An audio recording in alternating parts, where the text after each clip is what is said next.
Refineries, Sri Sunil Kumar, will join the discussion. And he will soon join, but while we will not wait for him to join, he'll be joining in the panel. We have most of the participants actually joined in. There are few who are yet to join, but a very warm welcome to all of you, and a special welcome to Sri O.P. Agarwal, who is the Chief Executive Officer of WRI India and also the chair of the FICCI Task Force on Future of Mobility. May I invite Dr. O.P. Agarwal to please deliver the welcome address. Dr. Agarwal.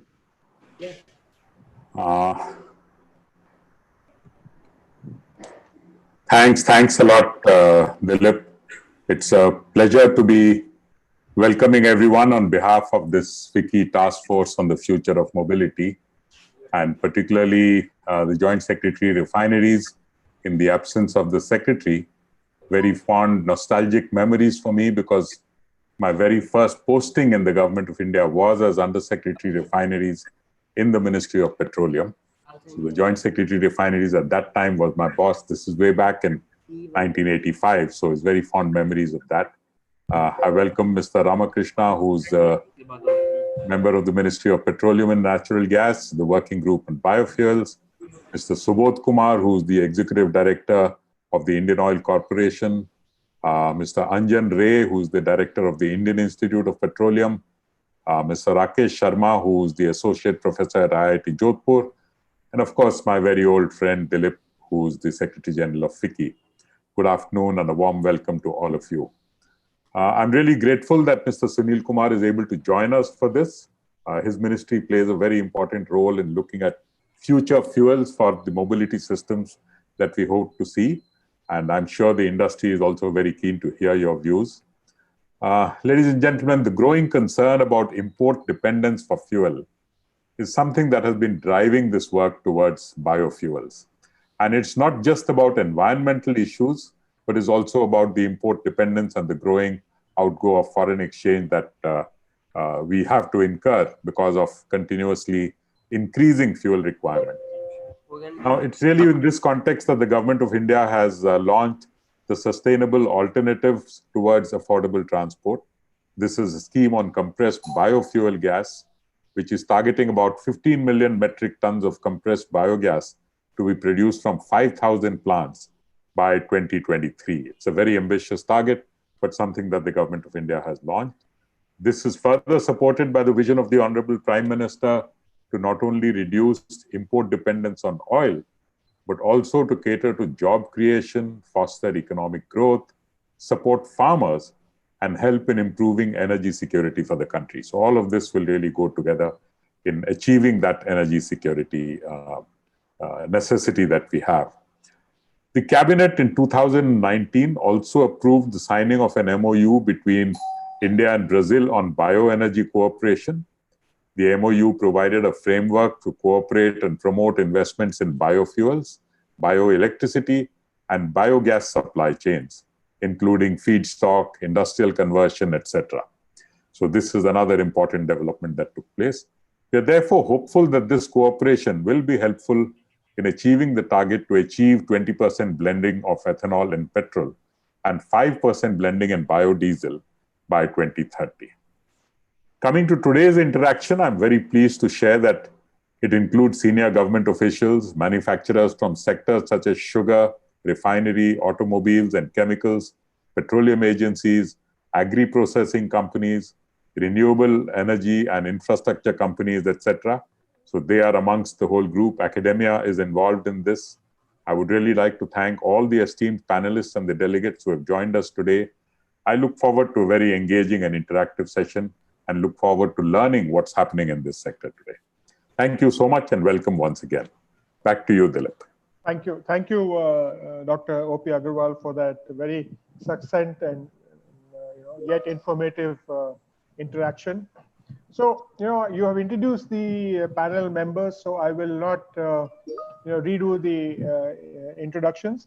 But I think if I can, while we are waiting for Sunil Kumar to join, I'll go straight to, if it's okay, to Mr. YB Ramakrishna, member working group on biofuels and Ministry of.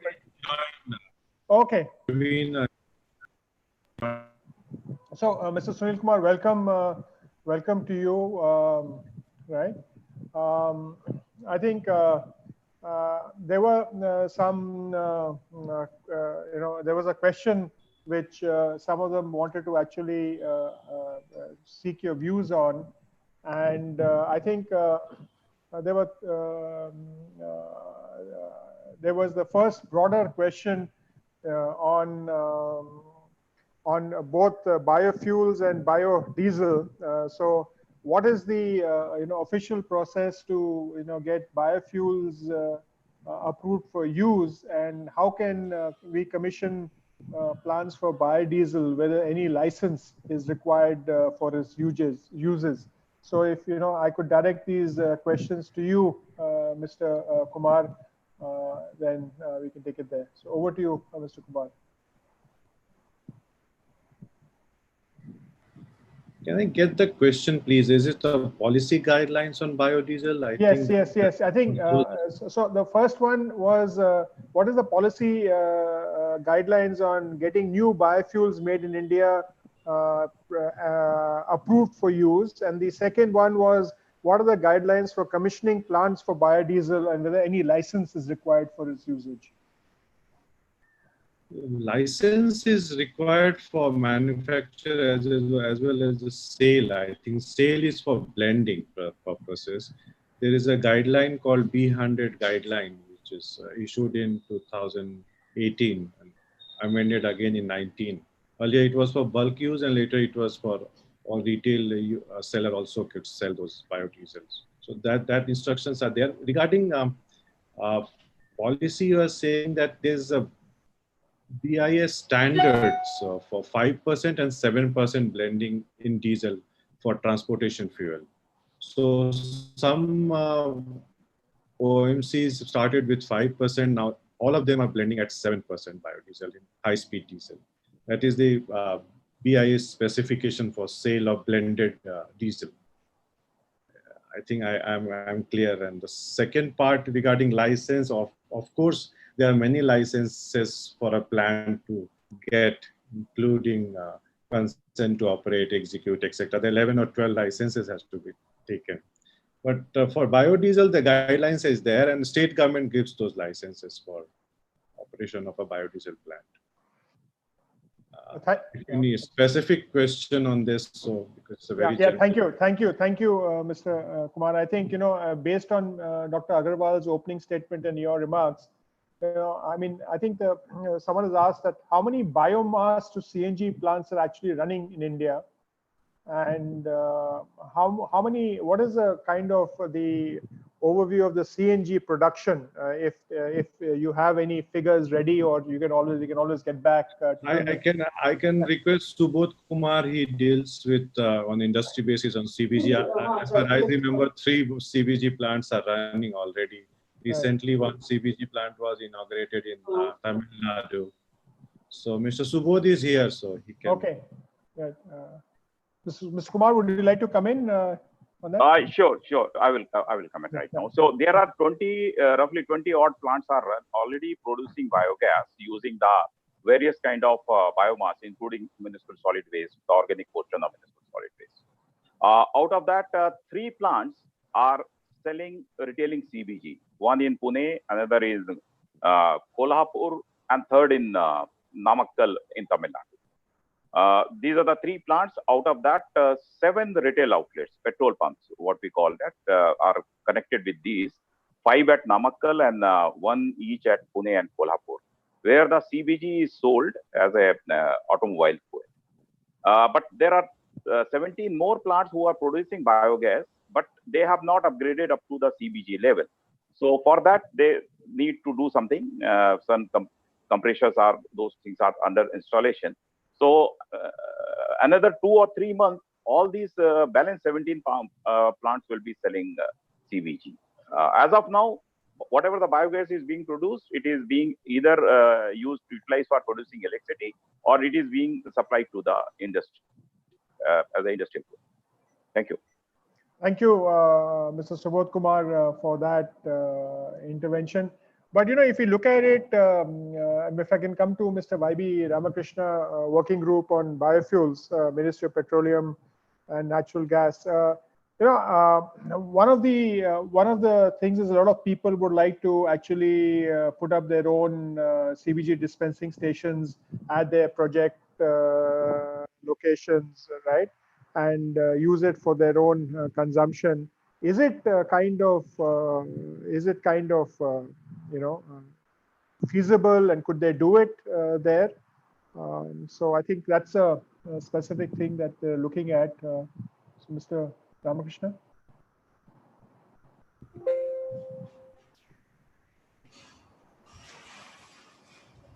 Hello? Mr. Ramakrishna, unmute yourself. Could you hear the question? Unmute yourself, yeah. You're muted. Yeah, I'm sorry, I didn't unmute. Good morning to all of you. As far as this question is concerned, the policy allows any CBG manufacturer to market it directly without going through the OMC route. I believe it will be quite viable.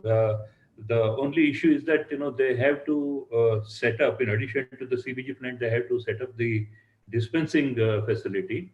There is already one plant in Pune which has their own dispensing facility, although it's a very small one where they only sell about 100 kgs of CBG a day, but they're also putting up 4 or 5 commercial plants, and a couple of them they are looking at marketing it directly themselves. So I believe that it is viable from the sense that you have a price of 46 rupees plus GST is what the OMCs would pay for the CBG, but when they have to do their own add their own marketing costs and the branding costs, etc., they may be selling at 54 or 55 rupees per kg of CBG.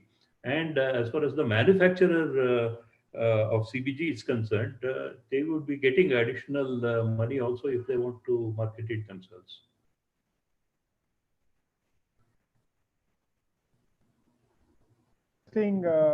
Question in the chat box related to the pricing. As I said, under SATAT, the government has confirmed the CBG price at 46 per kg.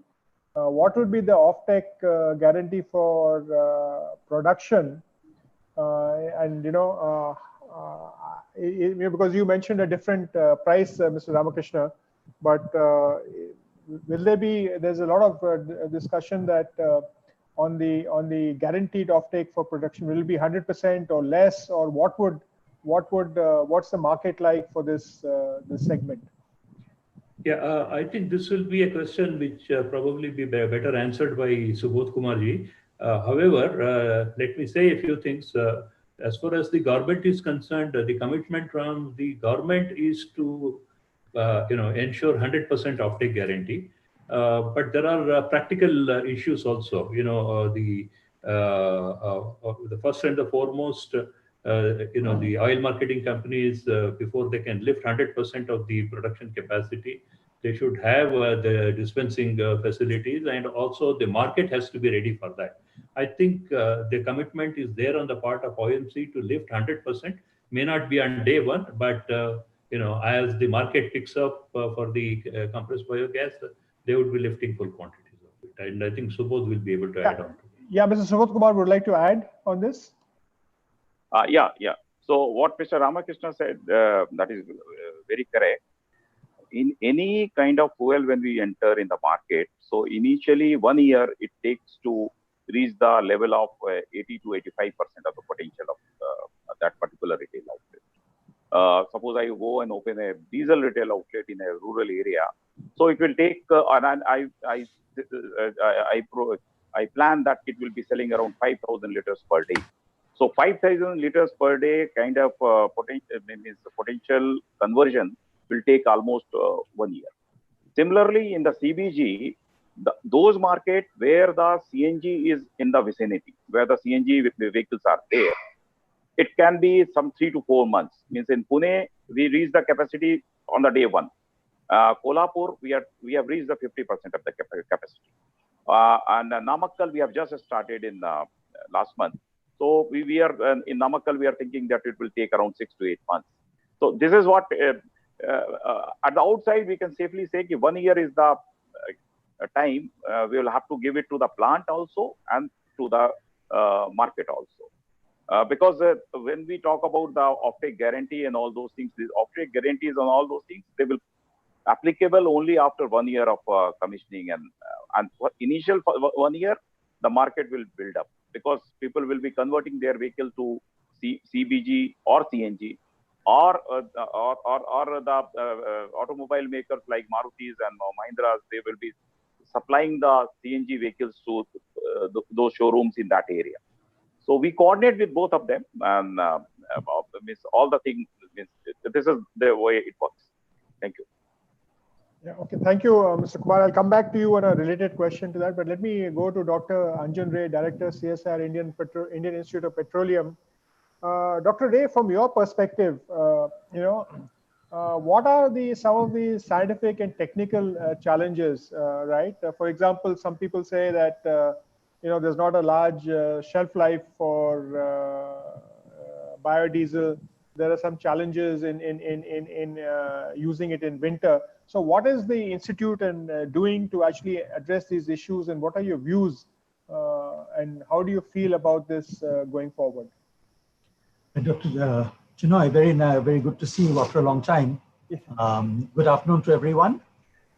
Coming to biodiesel and this very vexing question of its stability and winter use, I will start with the seemingly contradictory position that people talk about its shelf life, and yet we are struggling to get volumes to meet our needs. So clearly, looking at the demand supply scenario, I doubt if any biodiesel stock should be held in stock for more than a few weeks, and the shelf life should be at least a couple of months, unless it is made from very poor quality material. So to that extent, I'm not very worried about oxidative stability. Now coming to the second point, that of winter use, that is a function of what feedstock you use and what process you use. Traditionally, everybody today uses biodiesel made by esterification. And there, obviously, if your feedstock has a high pour point, your biodiesel will have a high pour point. And typically, because in India, the largest feedstocks are palm stearine and UCO.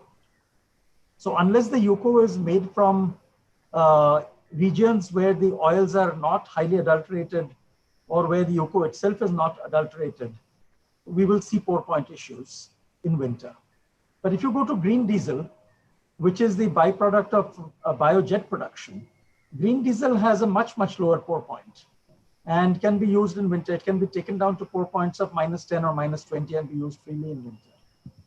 So I think unlike Europe, where green diesel adoption is very rapid, it's also called HVO, as the automotive industry would know. You would see position papers from JAMA in Japan and ACA in Europe.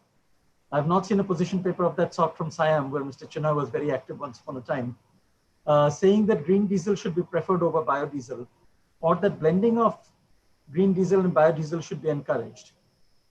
As a country, I feel we have made one fundamental mistake in our biofuel approach. We have been very supportive and we have driven a lot of biofuel adoption, but we have not made our policies technology neutral. So when new technologies come in, the technologist has to then go around and get fresh approvals. And I would strongly encourage our policymakers to use the advantage.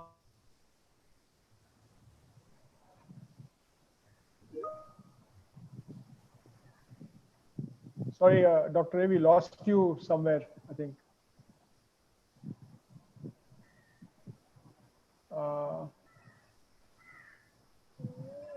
Can you hear Dr. Ray, or I don't think?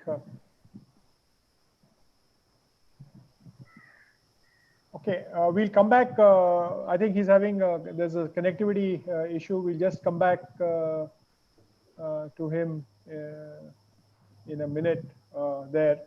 But, can you, so I think this is, we have another very esteemed technology panelist with us, Dr. Rakesh Sharma, Associate Professor, Indian Institute of Technology from Jodhpur. You heard Dr. Ray talk about the some of the challenges here, and of course the need to have neutral policy. But what is I think you have done a lot of work in the Indian Institute of Technology in Jodhpur. Could you share some of the work that you have done, and also, your views on what blend of biodiesel could be used in non-transport applications, or other like the DG sets, or or greater different thing like transit mixer, pump, and loader. So, Dr. Sharma, please. So thank you for that. As Professor Dr. Anjaney says, truly that was a correct opinion about it. But what I feel that the fundamental technology in our country is missing for making the low cost green diesel or biodiesel. So proper catalyst is yet to be developed and commercialized in the country. Whatever catalysts available are basically for like expensive metals or rare earth metals and kind of transition metals like platinum or iridium. So the total cost is not coming down. So this until the cost will come down, you cannot have the commercialization to that best possible manner. Second thing is the feedstock. What feedstock you use in the making the biodiesel or whatever the green fuels. So the reason is that the feedstock currently is mostly are taking agriculture waste or the organic waste that we are having, but we have to find out other waste, for example algae related, and there are a lot of sea product and they're like dairy product. There could be like a number of the waste which is from the different industry has to be accumulated in such a manner that it can be converted into biofuel, whatever organic contents are there. And the 5% blending, I still think it's still lower side, or 7% is still lower side. We have to increase the quality of the biodiesel or the green fuel so that it can be blending should go up. So until the blending will go up, the actual technology development or others are not possible. Also, there has to be like engine modification has to be required. So the automobile industry has to take part in this entire development of the green fuel technology. So, thank you for that. Dr. Ray, are you back on? If you can unmute yourself and then maybe. I'm back on. Yeah. We are having some bandwidth and power issues today because of the rains. Yeah. So if you can keep the video off, but just speak because you're coming out very clearly. I think there's if I go back in time, there was a huge collaboration between, the Indian Institute of Petroleum and the automotive industry in looking at developing alternate fuels. In fact, there was a joint project on blending hydrogen with CNG and adapting existing engines to be able to, or not even adapting existing engines, but taking existing engines and getting the right amount of blend which could be used. So how do you see the whole automotive industry responding to this issue of biodiesel, in terms of adoption, changing of engines, and warranty? I feel that right now, especially in the post-COVID era, we will see an interesting shift in the way automotive industry works. There is increasingly the drive towards public transport that was picking up till last year would have had some brakes put on because of the fear of COVID and transmission. And depending on who you believe, there will be a shift back towards personal transport, including two-wheelers. I think where the dual fuel and alternative fuel engine work needs to be emphasized is actually on two-wheelers and small vehicles, where mass transportation might move in the next couple of years. Also on trucks, where clearly there will be effort. So we have not, of course, at IIP stopped work on dual fuel engines. We continue to do that. Similarly on dual fuel gensets. And as a country, we must note that we have a long slate of opportunities in imported carbon replacement with domestic carbon atoms, whether it is plastic-derived fuel, refuse-derived fuel, MSW-derived fuel, carbon dioxide-derived fuel, carbon monoxide-derived fuel. we can theoretically replace every single imported carbon atom with a domestic carbon atom in our fuel pool.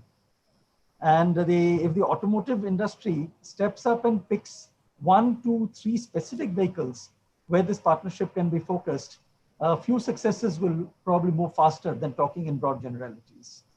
So we can pick examples. We can take the auto rickshaw. We can take the Vikrams that take care of rural transport, the tempos on which 6, 8 people travel.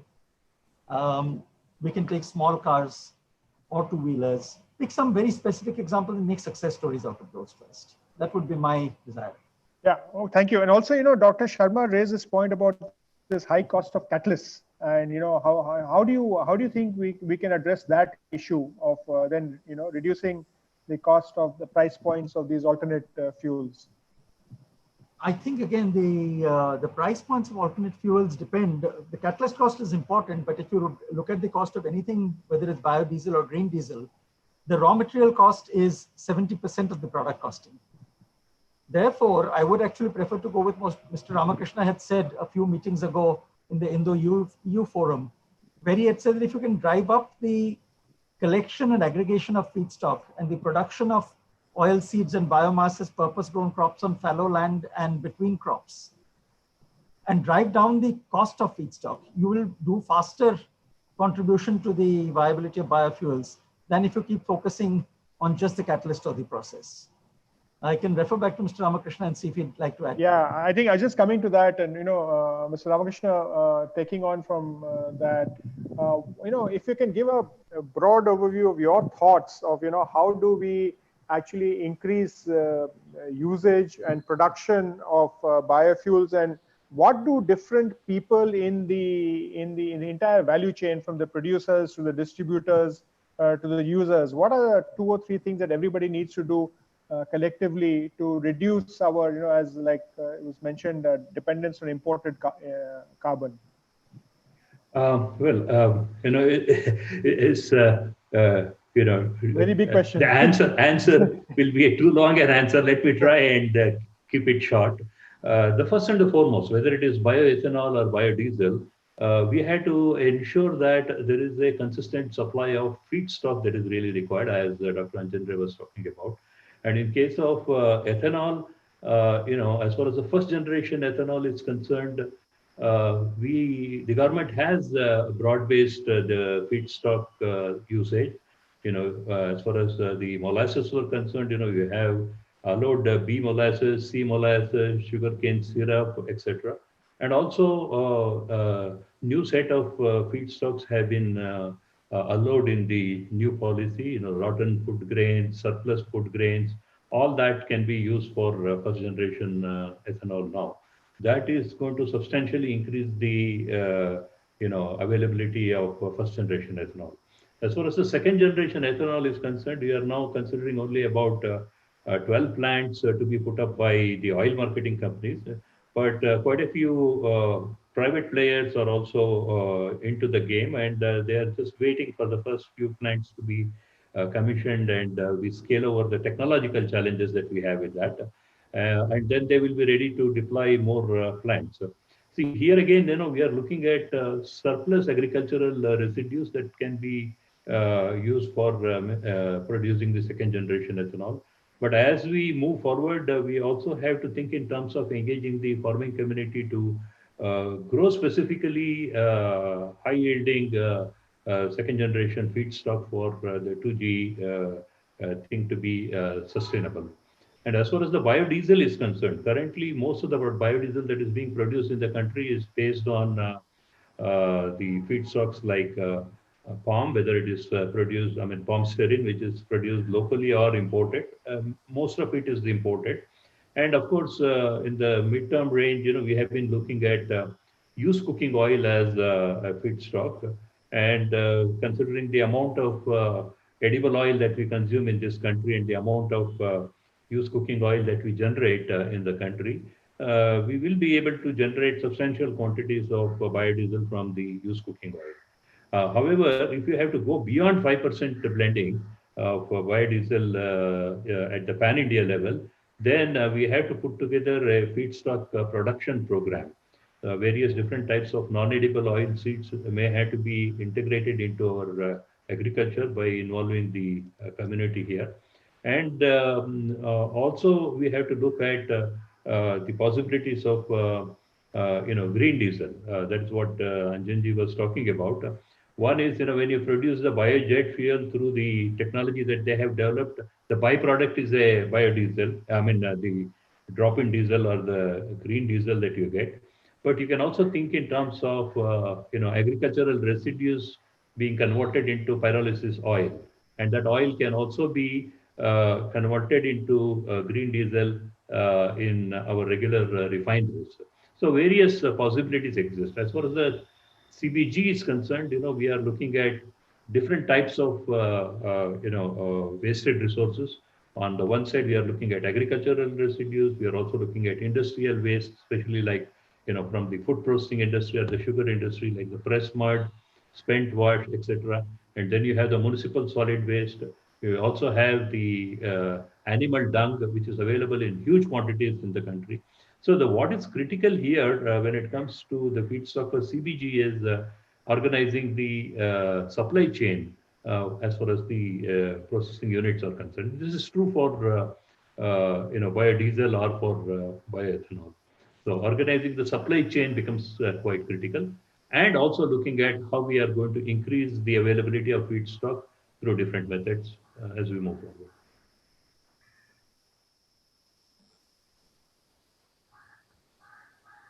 For that, and that actually takes me to Mr. Subodh Kumar. There are two things here. Mr. Ramakrishna has actually talked about the challenge of the logistics kind of a thing of the whole area. That is one. But the second is that how are the oil marketing companies planning to help in financial closure of startups who are setting up these CBG plants under SATAT, and how do you think that also that what could the partnership be to actually address the logistics challenge that Mr. Ramakrishna just pointed out? Okay, so then I will address it in two parts. One is the Yes. financial closure. I will take it first. So what has been done, because SATAT scheme was launched on 1st October 2018. And from there onward, these different challenges are being taken up by the various agencies. So for the financial closure, we have discussed with the State Bank of India, and top level discussions have taken place where our Honorable Minister was also involved. Now, State Bank of India is shortly coming out with a, they call it a product, and it is a kind of scheme only focused on CBG plants. So there, 2-3 things are there. There will not be any collateral as we know it, but the plant and machinery of the CBG plant can be taken as a collateral. If the land belongs to the promoter, that can also be taken as collateral. And the cash flow, which will be coming from the oil companies, will be taken as a collateral. So based on that, they will be this scheme is being designed. Expected interest rate in this will be somewhere around 9 to 10%. Let us see what exactly they come out with this thing. Repayment terms will also be very, very generous. So it will be somewhere around 7 to 12 years, depending on the promoter's choice. That kind of things are there. So the financial end, it is being closed. Another thing what has been done is that the RBI has been requested to put this under the priority sector lending. So that job is also in pipeline. So shortly that announcement will come that this CBG plants will be under priority sector lending under the agriculture allied industries. Allied agriculture industry, or some categories there that will be there. One more thing we have been done, that the manure which is being produced from the compressed biogas plants, it was earlier, it is not defined as what manure will be there, and if it is, you call it as a biomanure. So biomanure has a specification under the fertilizer control order, FCO. Government has a fertilizer control order. So any fertilizer or manure you sell in India, it has to be qualified under notified under the FCO. Now, if you take it as biomanure, then our manure coming out of the CBG plant doesn't qualify there, because the NPK norms are slightly stringent there in the FCO, in the present biomanure. So they are coming out with a special specification for the biomanure coming out of the CBG plant, and they will be calling it as a fermented biomanure. So shortly that notification will also come. That is also, it has been signed by the Honorable Agriculture Minister, and then it has gone to the Law Ministry for notification. The third thing, what you talked about, the feedstock part of it. Now, all these scheme has been designed in such a way that the collection of the feedstock has to be done within a radius of, you can say, safely say around 10 kilometers. So within the 10 kilometer of the radius of the CBG plant where it is there, you should get your feedstock. And consumption also will be within 25 kilometers of the plant. Means whatever the biogas is produced, it is converted into CBG and sold to retail outlet within 25 kilometers of this thing. So there will not be any logistic nightmare kind of thing here. Now, so far the oil industry has issued 515 LOIs, IOC, BPC, HPC, GAIL, and IGL. 515 LOIs have been issued, and all these plants have been identified in such a way that their feedstock availability is within the 10 kilometer of the radius. Now, this feedstock could be municipal solid waste, it could be cattle dung. So these plants are very near to a goshala or a dairy complex. Then it could be the sugar mill kind of waste, so press mud and all. So these plants are co-located with the sugar mills or in the vicinity of the sugar mills. Then it could be in the Punjab, Haryana, and UP belt where the paddy straw is the feedstock. So they will be getting their feedstock from the paddy straw. So this is the way it has been designed. A lot of state government support is being taken, especially in the state of Haryana, Punjab, and UP, where we are in discussions with the state government for helping us for lining up the feedstock for these plants. So these state governments have identified nodal agencies within their government. So in case of the Punjab, it is PEDA, that the Punjab Energy Development Authority. In case of Haryana, it is Agriculture Department. In case of UP, it is UP NEDA. So various agencies have been identified by the state governments, and we coordinate with them for the feedstock and all this. So I will stop here. Then any further question is there, then I can come back on this. Thank you, Mr. Subodh Kumar. I don't know if JS Refinery is still with us. If you're there, sir, I just wanted to say, what the point that Mr. Subodh Kumar made, that we need coordination across agriculture, transport, finance, petroleum, states. If you can just brief us and how the ministry is actually enabling this coordination to happen, and what is the review mechanism so that we get to the targets. That was the thing, because it seems that unless everybody doesn't collaborate and everybody is not on the same page, we won't achieve the targets. And going forward, just a kind of general question to you, sir. Yes, sir.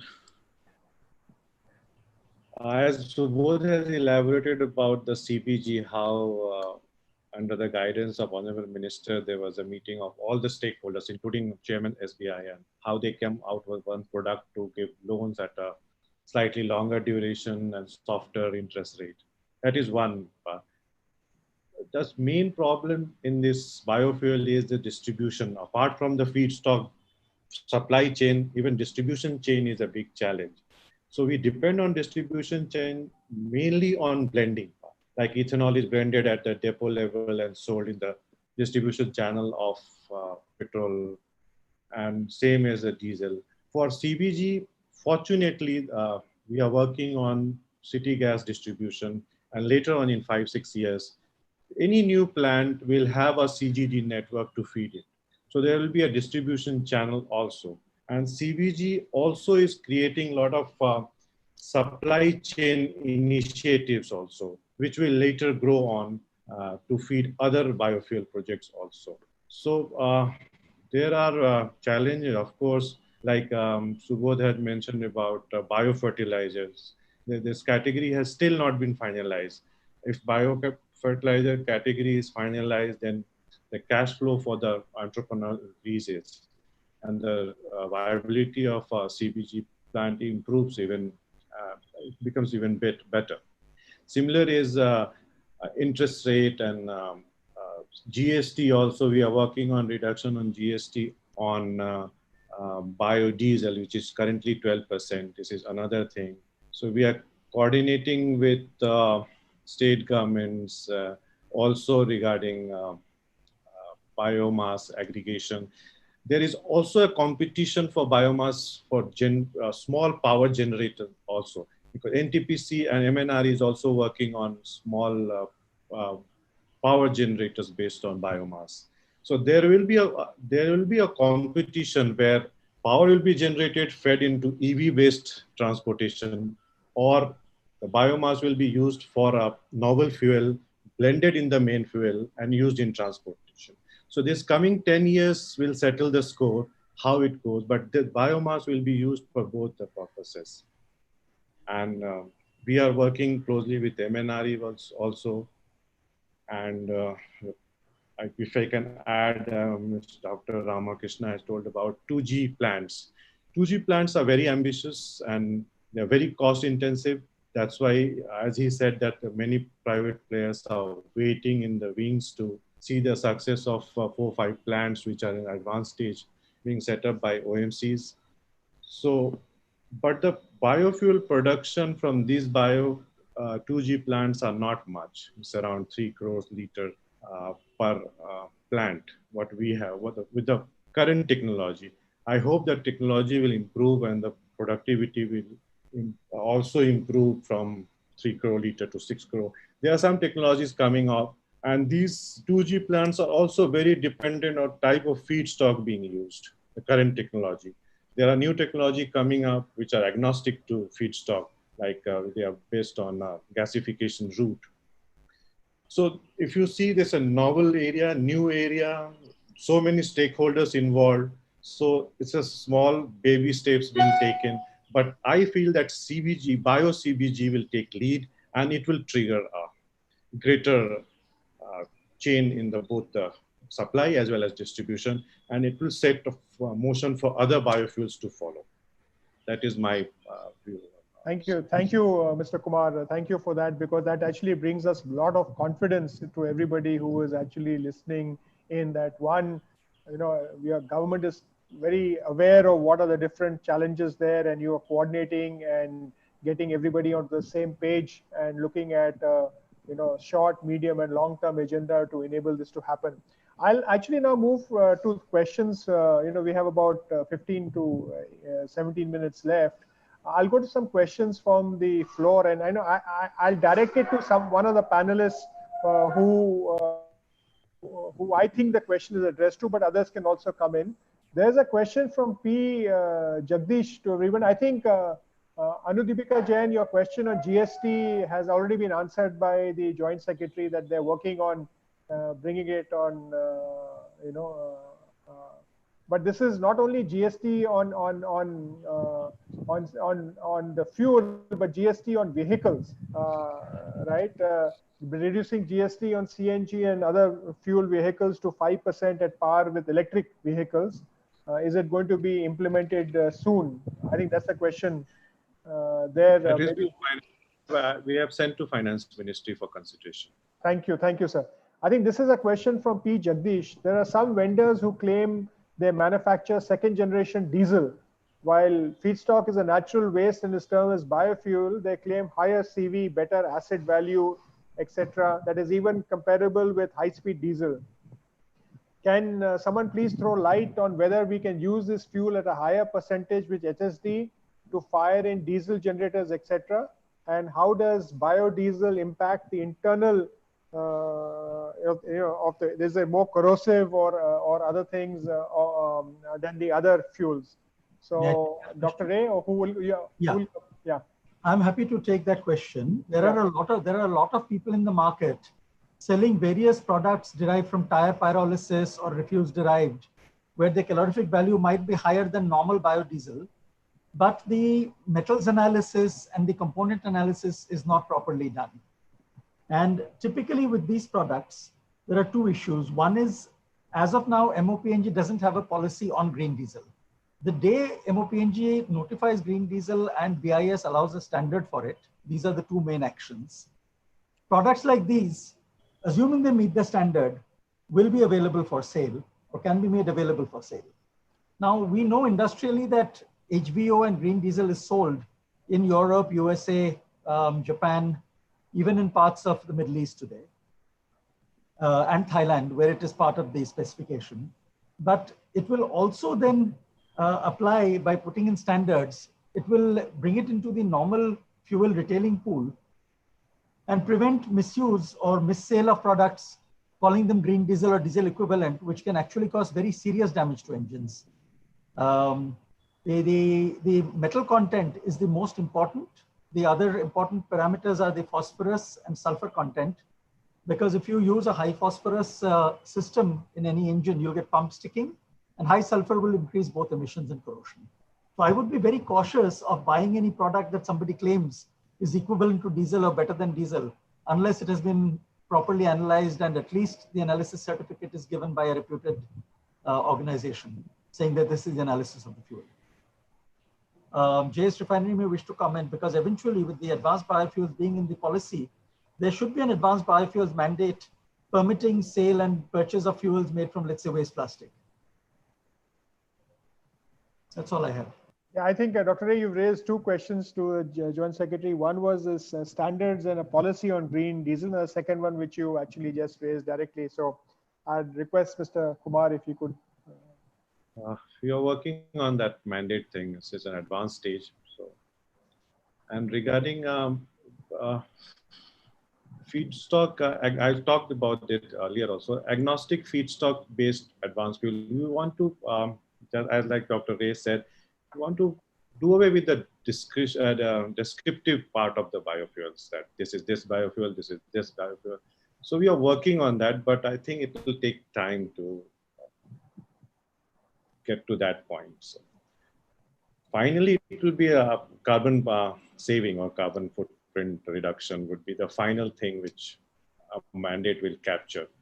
So the mandate thing is we are working on the percentage blending kind of thing, but finally it will be percentage of or reduction of carbon footprint by any biofuel. That should be that is our aim, but it will take time. Thanks. Thanks. If I may just add back to that. I mean, Dr. Ray, if you can ask me if I am clear or Yeah, no, I think you're very clear, and that is the desired state. It is not an easy solution because there are a lot of complexities in that process. But I will make one suggestion.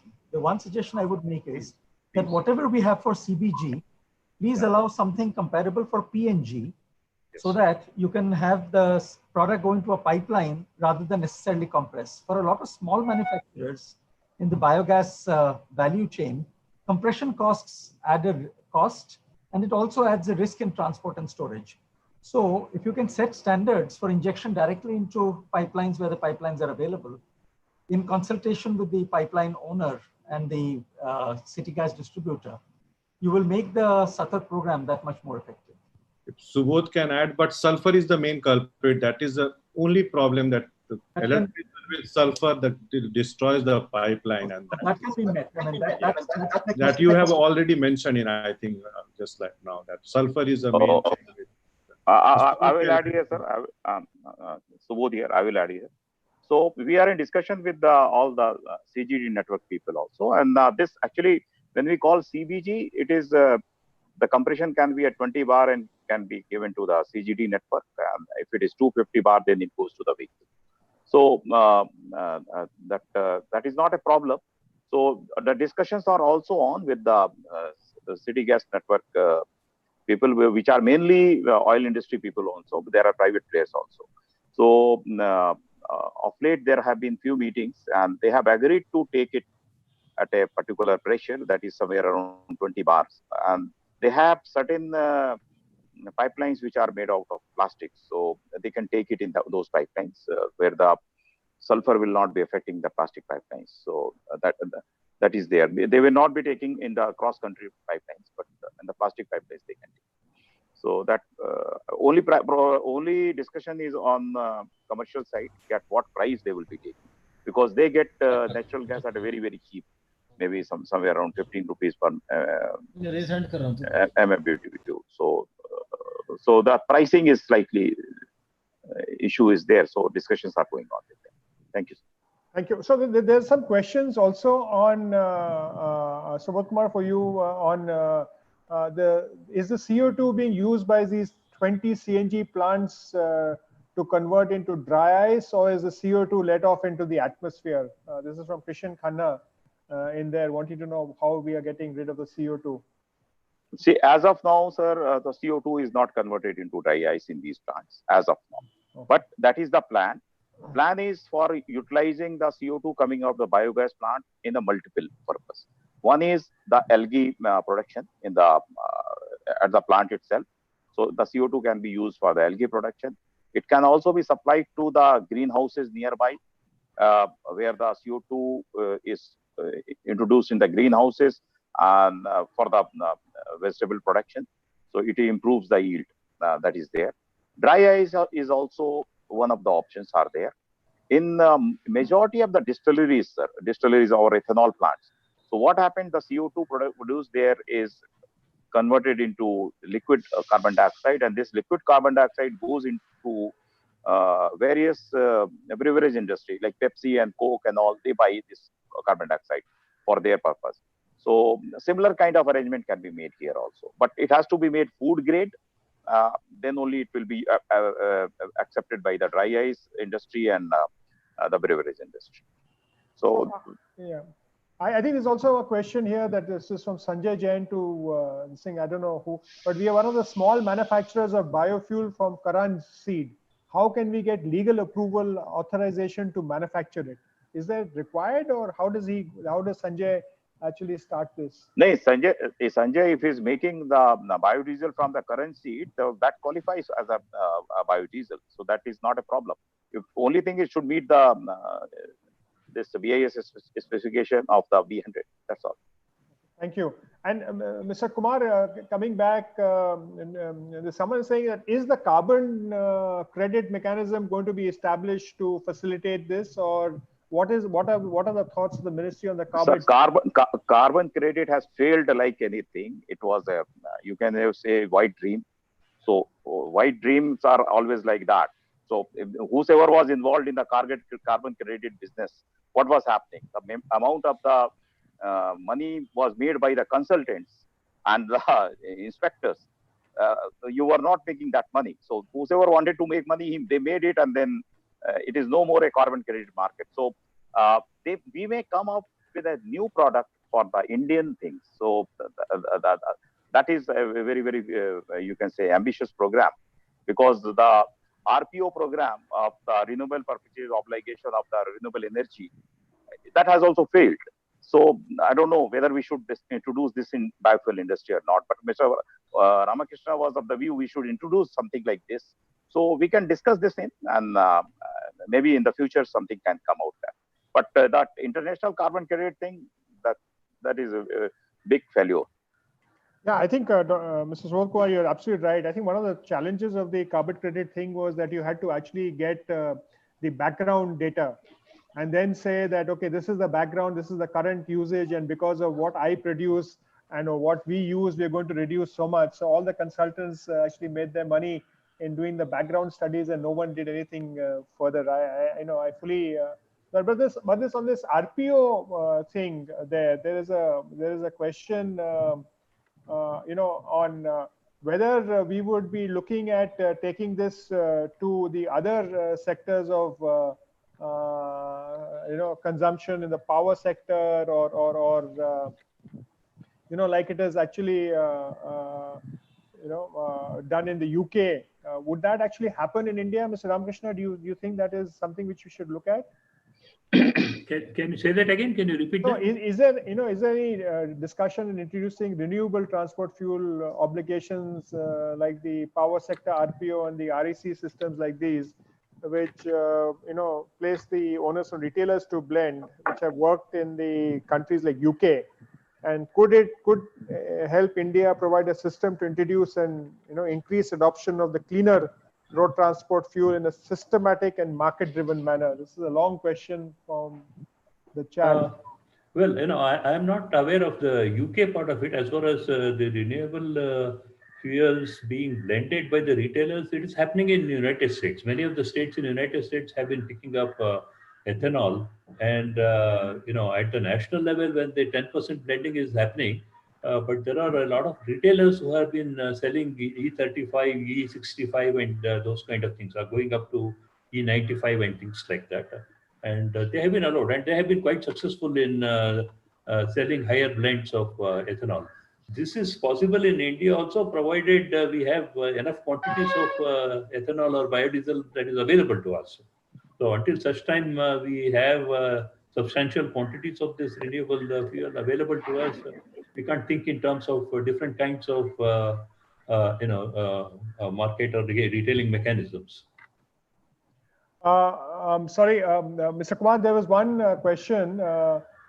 Do the oil marketing companies and others actually, or public sector undertakings, publish a list of letters of intent awarded and the date of commissioning such CBG facilities? Is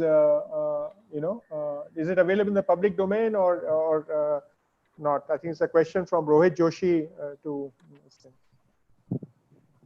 No, it is not available in the public domain. Only the plant which are commissioned and where the sales starts, that comes in the public domain. But names of the LOI holder and where the discussions are on, those things are not in public domain. Okay. So I think I've tried to take all the questions on the chat box and get them. There is one thing which I didn't take. Any plans to mandate complete shift from HSD to biodiesel for industrial usage? So that's a question. I don't know who would like to take that. I can partially answer that, but JSC is also there. So see what happens here. See, India consumes around 80 million tons of diesel. Now, out of that, the industrial sector takes around 15 to 20 million tons industrial sector. The rest all goes to the transport sector. Now, 15 million, and whatever we are producing the biodiesel as of now, it is somewhere around 110.1 million.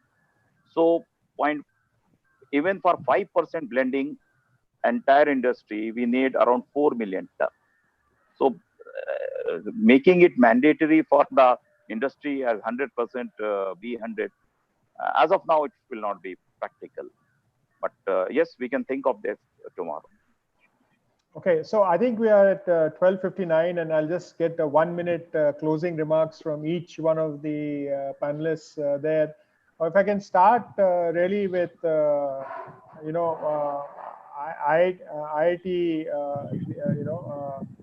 Jodhpur, Dr. Rakesh Sharma. From your perspective, what is the one thing that you would like industry and manufacturers to do to be able to advance the technology in this area? I think the feedstock and the process. Feedstock and less energy intensive process is important part for that. Okay, Dr. Ray, if I come to you and just flip the question which I asked earlier, but what is it that you expect, from the user segment? How could they actually partner with your institute to build confidence amongst users that it can actually be used to ensure that people actually extend warranties, etc. So what would your one take be on that?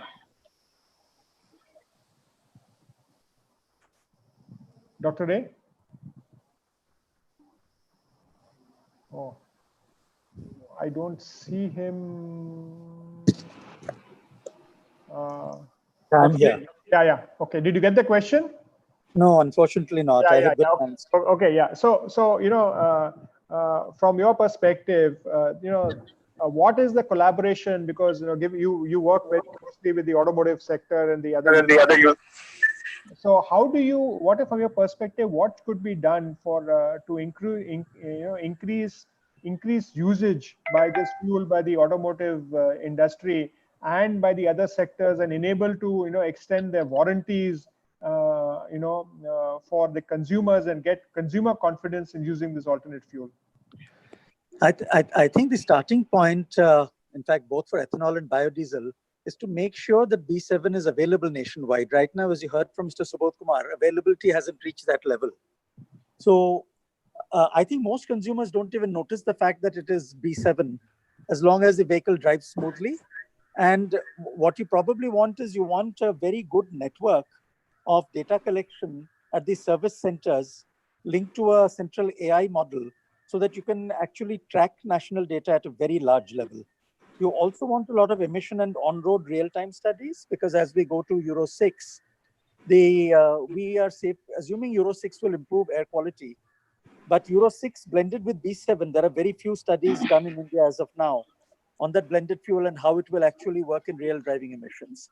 So I think we need a lot of studies and a lot of data analytics with data center collection. Since the supply is not so big that we can just go to B20, I don't foresee that there is a great demand right now to worry about the automotive industry shifting to the B20 vehicles. That's my view. Thank you. Mr. Subodh Kumar, how would you, I think, how would you look at this collaboration? In the past, the Indian Oil company has really, corporation has really helped in with the Indian Institute of Petroleum in developing the studies. How do you think that we could actually take this forward and get the consumers to drive consumption? Therefore, the entire logistics chain, suppliers get incentivized, the refineries blend more. What is your one view on this? See, as of now, the consumer is not aware of that, what kind of fuel he is using. So whether his diesel has 7% of blending or not, he is not aware of. Similarly, ethanol. Now, how many people are knowing that in UP, if you're driving, your ethanol blending is 10%. And if you are driving in Madhya Pradesh, the blending will be hardly any. I mean, it will not be blending. So actually, the customers are not aware of this thing. It will get, and why they are not aware of this? Because they are not facing any problem. They are not. Parallelly, what is happening? The supply side of ethanol and biodiesel and CBG is not there to make an impact as of now. So what we are trying to do to make the more units coming in, more supply of the ethanol, more supply of the biodiesel, and then we reach a level where the impact is felt by everybody. Now, cooperation for everybody is required here, right from the automobile industry, the manufacturer, to the research institute, to the oil industry, and the feedstock suppliers. So everybody's help is needed. So one integrated manner, some platform which the Ministry of Petroleum is able to create this platform now, that everybody should be aware of this, what the other is doing, what is who has the capabilities of doing what. Like oil marketing companies, we can market the product, but we can also help in creating the network and all the means the supplier network. So this is our capabilities. The research institute, IIT Jodhpur, or our Dr. Ray's institute. So there we can come get some research feedback. So all these things are required. What we firmly believe, everything is within our soil. What Dr. Ray was saying, that let us use our domestic carbon molecule. So we also firmly believe, let us use that domestic carbon molecule. Our import of crude oil is somewhere around 83% of our need, and we import bill is somewhere around 7 to 8 lakh crore. So to some all our efforts should be focused on that. We can reduce that impact on our economy. Thank you. Thank you, Mr. Kumar. Mr. Ramakrishna, if there were one thing that you would like all the participants in this webinar to take forward and to do collectively to improve the adoption of this, what would it be? Well, I have two things. One is a new financing mechanism as far as the bioenergy is concerned. We need to tap into green funding that is available across the globe and ensure that easy, low-cost finance is available for the bioenergy sector. Number two, there was some discussion on the carbon credit, etc. We have a lot of things to learn from the way the carbon credit system was executed at the global level and also the renewable energy credit within the country. We have made several mistakes, but there is a need for us to put in place a new mechanism, a market mechanism to reward those who reduce the carbon consumption and those stakeholders who are not able to meet the kind of targets that is given to them to reduce the carbon emissions have to be punished. So some kind of carbon trading mechanism needs to be put in place, which is going to bring the sustainability into the sector. Thank you for that, Mr. Ramakrishna. I think let me come to the JS the final comment. I think from your perspective, what could industry and what could we as FICCI do, and what could we collectively do to address some of the challenges that each of the panelists actually raised, and especially the carbon credit market, which and the financing market, which Mr. Ramakrishna talked about, and what will be your ask from industry and the users in this, so that we can help you achieve your mission? From industry, I only need that they should strive to get better technology. Technology is a big challenge still. Secondly, we often tend to forget about our economy, which is still growing. Our demand is growing, and we compare many models in Europe or US where there's a plateau in as far as demand is concerned. So their way of planning and our way of planning should be different. And thirdly, the consumption, the transportation, fuel consumption, the SIAM and other party, because the engines now are very complex and your emission norms are very stringent. So any fuel or biofuel going there needs a specific modification in engine. And they also have to come up with this. Otherwise, biofuel policy, if you make biofuel, if you don't have any transportation equipment which you can use that biofuel or blend of biofuel with the MS, it's not going to be successful, because engines are going to be getting more and more complex to derive more power from the same carbon molecules. So I feel that all the technology should be upgraded, and there should be a strive towards R&D to get better technology. There should be a challenge among industry to get better technology in-house. That's my thank you. Okay, so I think it's 13:09. We've actually exceeded the session by 9 minutes, but I can only say that it's been a very interesting session. Few people have said it should we should do longer. Few people have said we should actually repeat it, etc. And a lot of people, everybody has said a lot of questions due to CBG, biodiesel, 2G ethanol were answered. So first, to the Joint Secretary, Mr. Kumar, thank you very much for your presence and participation here, and for taking questions, and also your urge that we should collectively work and adopt technology to enhance the usage of biodiesel in the country.